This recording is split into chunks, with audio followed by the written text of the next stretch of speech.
Ang ganda ng bulaklak ng orchids namin. Ayan siya, oh. Kasi dinidiligan to namin araw-araw ng hinugas ng pag nagsaing kami, yung pag naghugas na. Yan ang dinidilig namin dito. Ayan.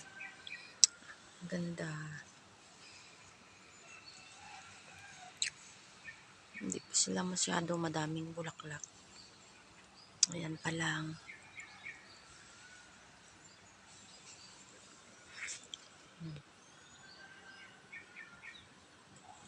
Ayan.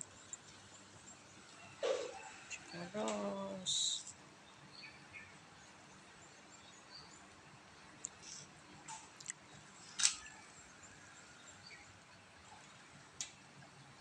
Ganda. Kulay dilaw.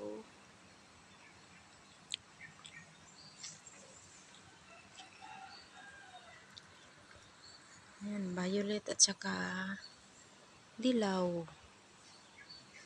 Aming bulaklak ng orchids.